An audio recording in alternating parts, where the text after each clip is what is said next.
Hi everyone, I'm going to do the evening meditation now. I had written a bit just on the gospel, but yesterday I was focusing on Elijah and how Elijah sent to this wadi. And from there today the scriptures is going to how he sent to a widow. Of all the people God can send him to, he sends him to a widow who's most likely going to have less than anybody else has, and a widow who has very little to offer. And we see in that scripture how she says, I'm going to give this to you and then I'm going to die, because that's all she has to live on. But how God out of that produces abundance.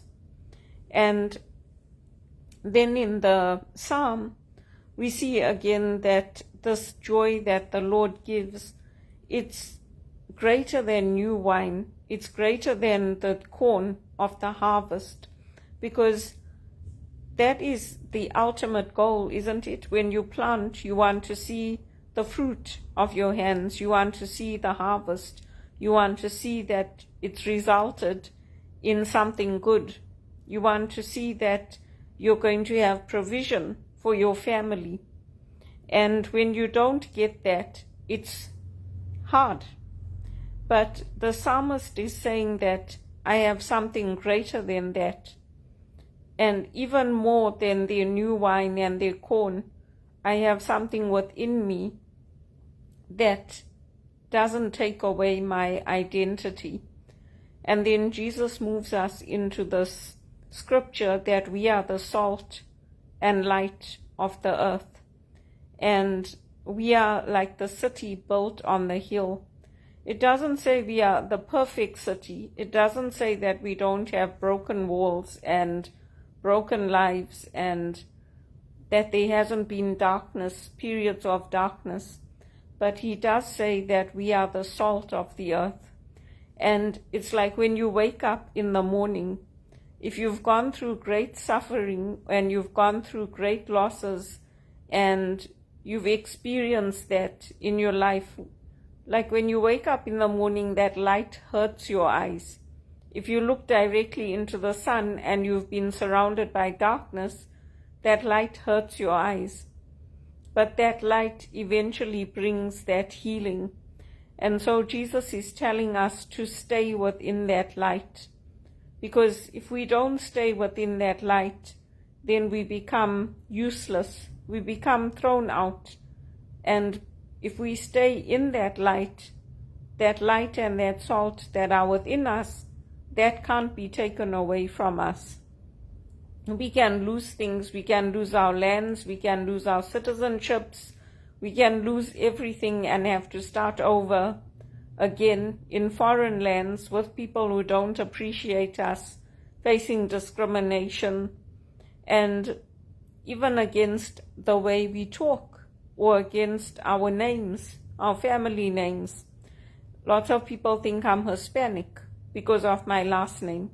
Some people think I'm Portuguese because of my last name. Other people think I'm African, I'm Negro, because I came from Zimbabwe. So people have even asked me, is one of your parents black? And I'm like, no, both my parents are Indian. And they're like, oh, but you're from Zimbabwe, so we thought that maybe you come from a black family. So I'm like, no, there are lots of Indians that live in Zimbabwe, that live in Africa. And they're like, oh. So part of it is other people's ignorance, not understanding. But our circumstances don't take away from our identity, who we are in God. It doesn't take away from that.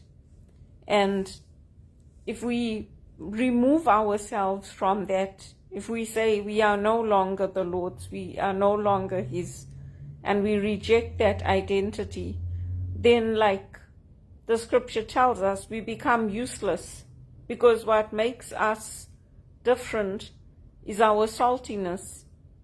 It stops the corruption from getting worse. It stops the rot in society. It preserves Like they say, it preserves the meat. Salt preserves meat and fish. We preserve what is good in life. We preserve whatever is happening. We preserve it and we make it better. And that's I think for me, the essence of that gospel. And it's the essence of what the holy question is: am I that light? Am I that city on that hill? Is my life that city on the hill? And why do we build a city on the hill? We build a city on the hill because of protection, because a city on a hill with the wall around it is protected better than a city that's on flat land. The city on the hill, other people can see. If they're coming from far away, it's like when I used to take the bus to go to America.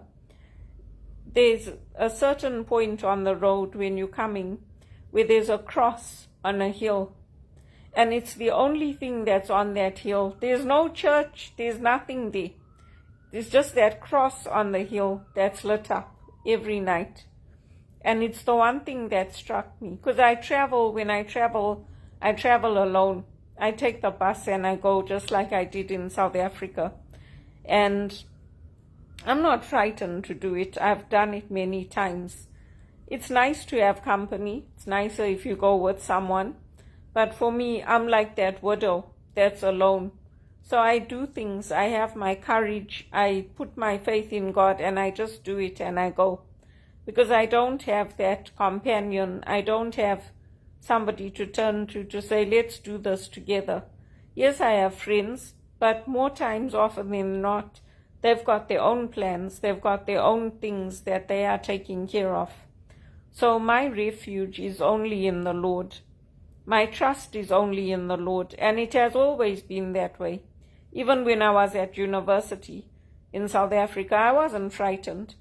I wasn't frightened to make that trip, to go from Joburg to Zimbabwe to Harare or Bulawayo. I was very comfortable traveling and going on my own.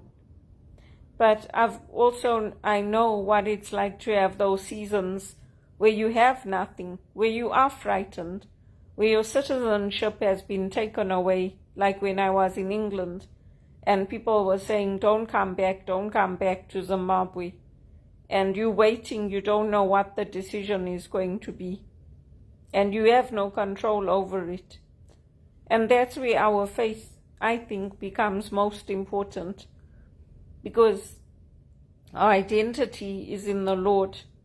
Our identity is in knowing that we are in community.